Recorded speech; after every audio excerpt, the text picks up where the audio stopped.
I guess I'll never forget the date. It was July the 13th, 1994. The temperature was in the 90s, and so was the humidity. We met Joe at the water cooler. They'd been having trouble with their paver, and that was holding them up.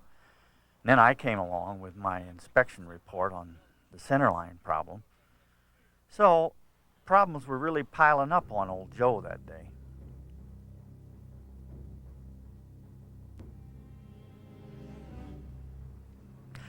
I think we know now it was a pickup, with those wide mirror extensions, those Hollywood mirrors. I don't know. I guess we shouldn't have been walking side by side. Joe was going on about the pavement, and then, he just took one step to the left.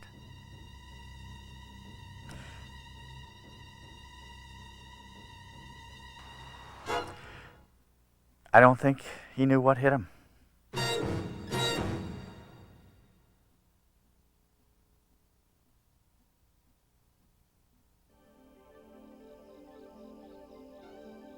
Looks like a good day ahead.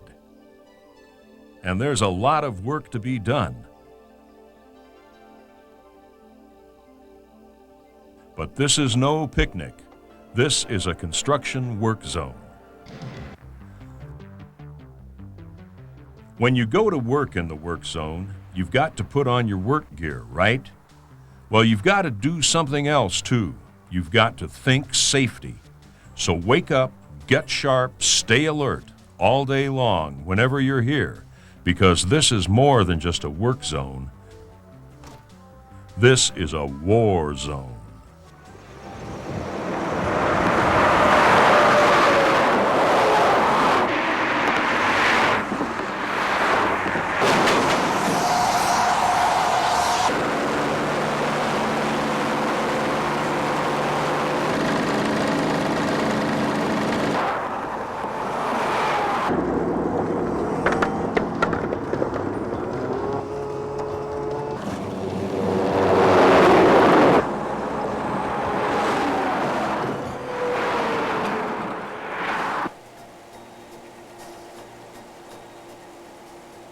It was Cindy's third year with the DOT.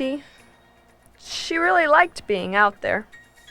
She was planning to go back to school to get her engineering degree.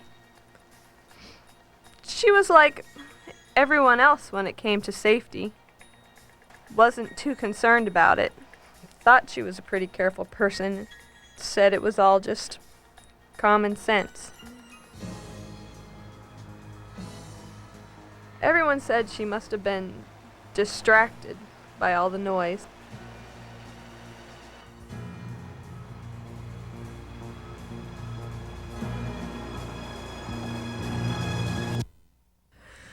I guess it wasn't anybody's fault but her own.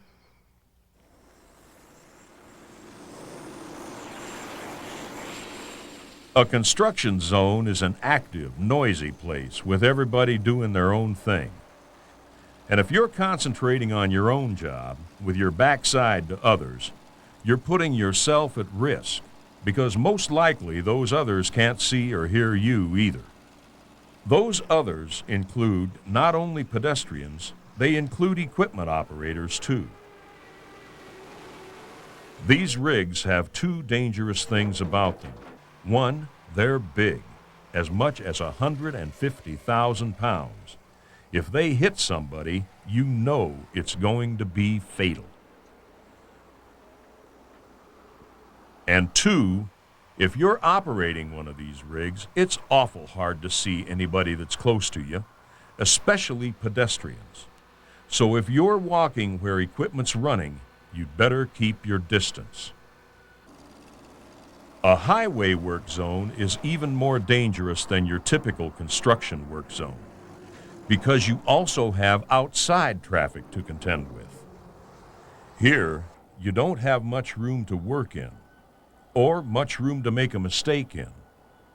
Wherever the work zone meets the traffic zone, you can have real trouble. I'd been on this project for about 4 months straight. I must have crossed that road about 4,000 times, a lot of times without even stopping. Even then, I try to slow down. You know, you don't just stop a 100-ton vehicle on a dime. What I didn't realize is that, well, we're all human. We all make mistakes, even after 4,000 perfect crossings. Most drivers think you don't have anything to worry about. You're so big, nobody's gonna hurt you. But I tell you, I'll never forget that terrible feeling in my gut when I knew that I couldn't stop in time.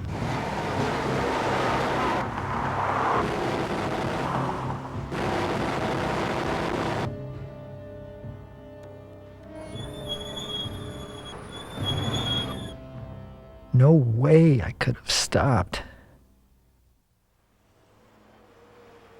The line between the work zone and the traffic zone is pretty thin. It can get crossed real easily by anybody in any direction, at any time, and any place. But it won't protect you if you don't know where it is. If you cross that line without knowing it, it's just like it wasn't there in the first place, and you'll never know what hit you. So you better know where you are at all times.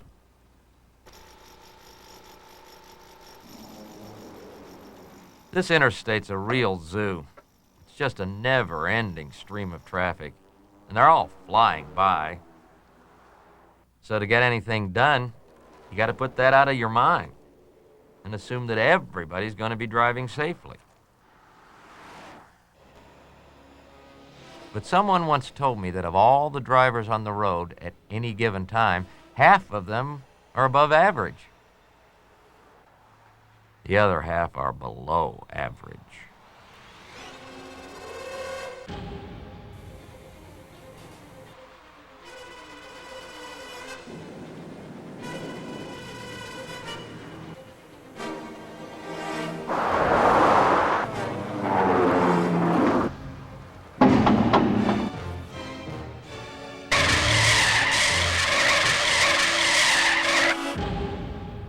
So what are you going to do? Many drivers are often traveling on cruise, and for some of them, their brains are on cruise too, especially on a dull, uninteresting road. It can happen to anybody at one time or another. It's human nature. But if anybody's brain can be on cruise at one time or another, then an accident can happen at one time or another. The result is your typical rear-end collision. In fact, more than half of all accidents on interstates are rear-enders. So even if you have signs, flashing lights, and the works, your work zone can still be a real surprise to an unsuspecting driver. It happens all the time. This can be a death sentence if you're not looking over your shoulder with your third eye, or listening for that squeal of tires with your third ear.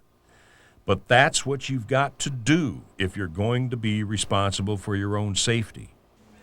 If you're not watching out for yourself, then you too might be on cruise, just like that driver.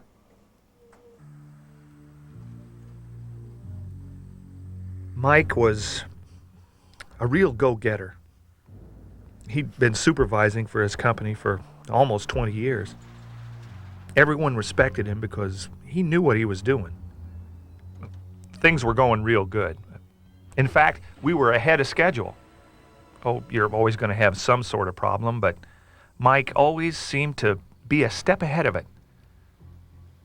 So we were talking over this problem on the deck when his phone rings.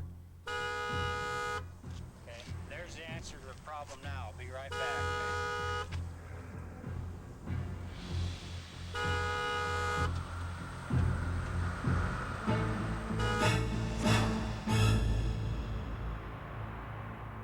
The worst part was, it was his wife who was on the phone.